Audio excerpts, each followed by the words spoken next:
of economic reforms, they're no better off than they were back in the mid-'70s. The word despite begs a few questions, maybe because of 2 decades of, anyhow, whatever. That's the relationship. Put in whatever word you like there. They say despite. That's the picture. The East, the so-called transition economies, the former Soviet Union, which were subjected immediately to Big Bang liberalization. All the economic models, there was unanimity on this, said this is going to be a tremendous success. They'll move to free market capitalism, everything will take off, all the models prove it, and so on. It was a total disaster. I mean, millions of people died. The economies collapsed by about 50%. This same Joseph Stiglitz, World Bank chief economist, had an article in an economics journal about a year ago about this called "Who Will Guard the Guardians?" In which he pointed out that all of the recommendations led to a complete disaster, contrary to all predictions. He says, we got to at least be honest enough to rethink our principles and our models if this is what happens when you apply them. He's been since kicked out as chief economist of the World Bank. He's a very distinguished economist. Economic growth slowed, and the same is true of other major measures. So productivity slowed, capital investment slowed down, interest rates are much higher than they were in the golden age. Raising interest rates slows down growth. Market volatility is much higher, crashes all over the place. In fact, by just about every measure, things have gotten worse. So why is it called a fairy tale economy? Well, for a sector of the population, they've gotten way better. Like people in my income bracket are making out like bandits. The top few percent of the population are doing fine. Actually, it's a very small, here we're back to the ditty again, all who matter. So take, say, the United States, the richest country in the world, which has been subjected to these policies more or less since about the late 70s. Carter actually initiated them, and then it continues, something like structural adjustment. Well, in the United States, wages have just about, after a long economic growth, it's called a great boom, but it isn't by historical standards. It's by no means great, but it's long. After a roughly 7 or 8 year economic period of economic growth, wages are more or less back to where they were in 1989, much lower than they were in the 1970s. That's, again, I think unprecedented in American economic history, such a long period in which wages have either stagnated or declined. Also, it's differentiated. In the age group where there are families, like that's where the family, 55 and under is what they call it, in that age sector. Net worth, that means assets minus debt, that has actually declined across the board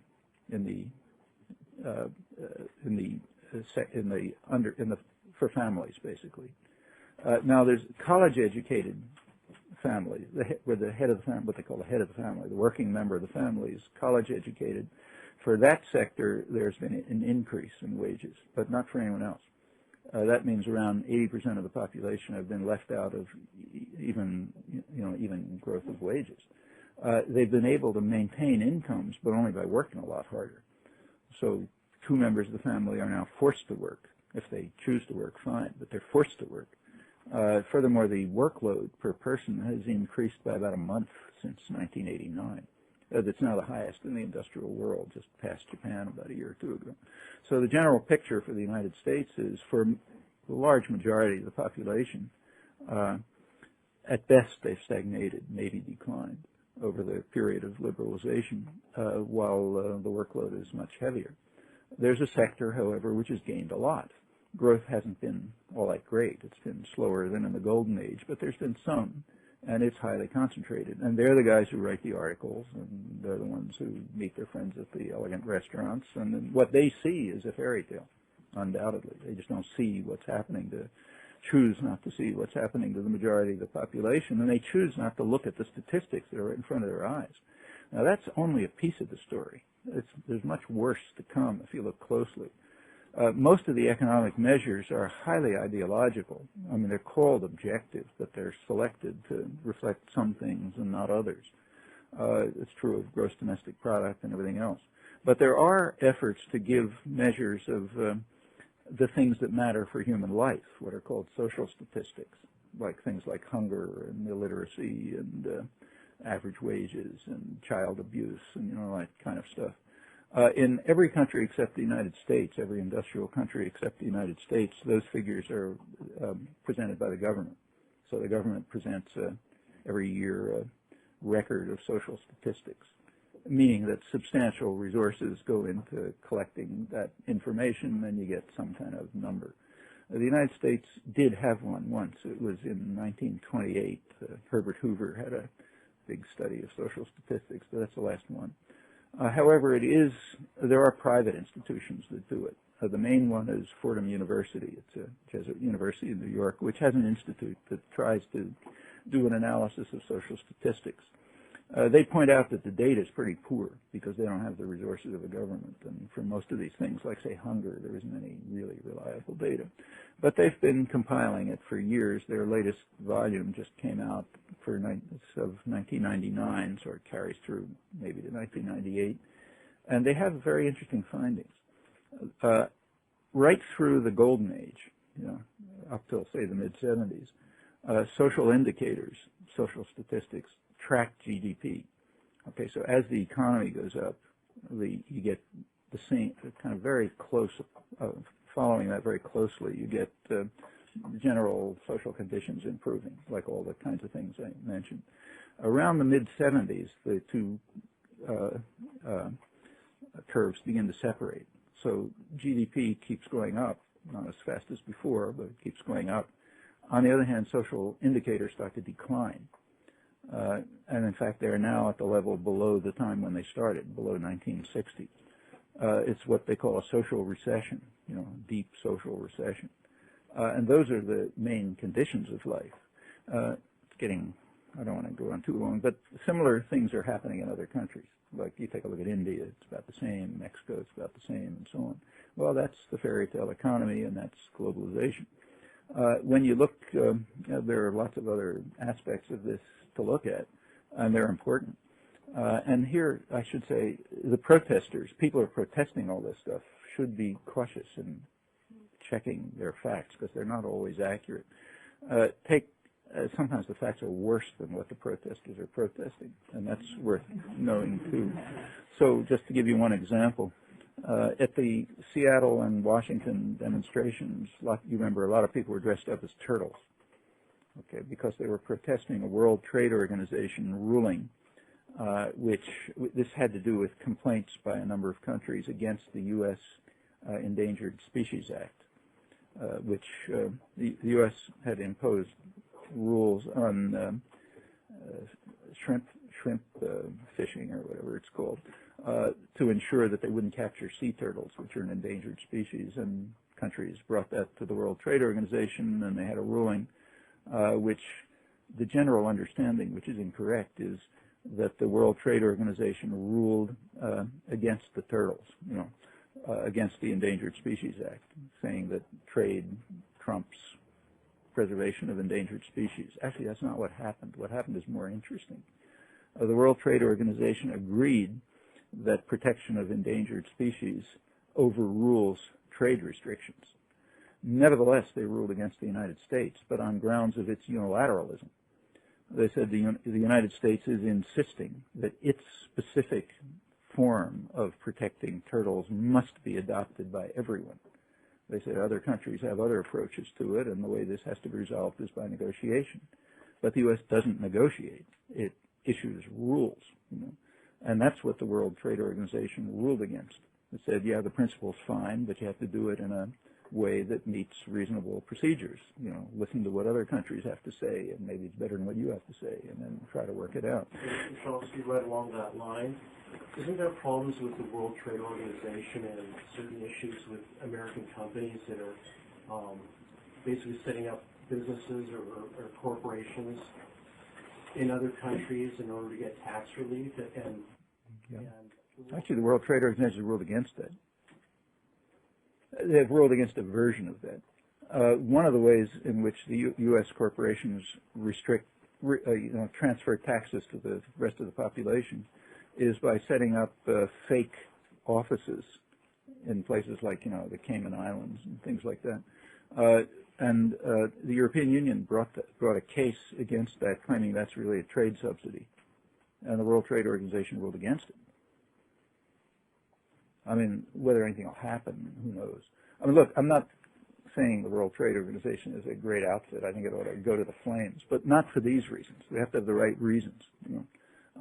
Sometimes the cases actually are, the actual facts are even more significant and harsher than what people are protesting about, like in this case.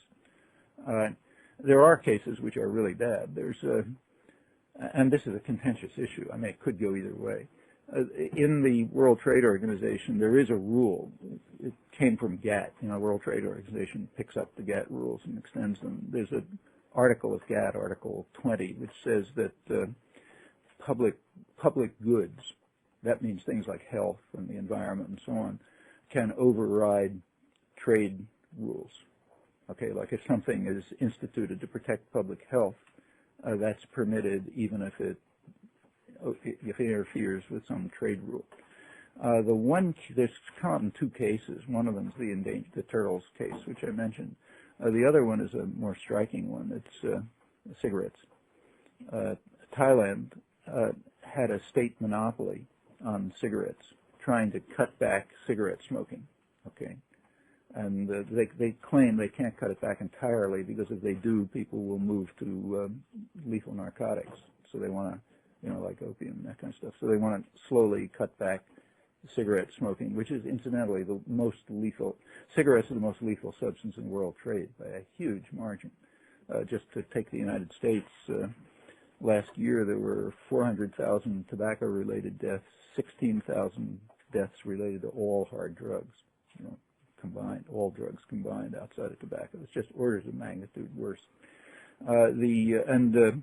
The U.S. export of tobaccos has increased very rapidly. That's one of the great triumphs of the so-called free trade era. Since 1975, U.S. export of cigarettes has increased by about a factor of 5, 5 times as much as it was, which is a huge increase in trade thanks to what's called free trade. Of course, this leads to, just millions of deaths. I mean, incalculable millions of deaths follow from this. Countries are forced to accept this. If a country tries to restrict import of U.S. cigarettes, they're threatened with trade sanctions, severe trade sanctions, which you can't overlook if the market is the United States. In fact, they even have to accept advertising. Advertising aimed at vulnerable populations like women and children. If they don't, it's a violation of free trade and free speech, which we uphold with great force. On the other hand, let's say the Colombian cartels are not permitted to have ads on television aimed at children telling them how great cocaine is. They're not permitted to do that. It only works in one direction, like a lot of these things. Thailand in 1989, about 10 years ago, the United States brought a charge against Thailand in what was then GATT, it's now the World Trade Organization, to try to force Thailand to drop restrictions on import of U.S. cigarettes. And Thailand, various technical grounds, but the main argument that they produced was Article 20. They said we have a right on grounds of public health to interfere with the trade in what amounts to lethal, very lethal substances, cigarettes. And that went to a World Trade Organization, a GATT panel, and it had a ruling in which they held that health considerations can overrule trade, but then they introduced a notion, which comes from economists again, that it has to be done by the least trade restrictive measure.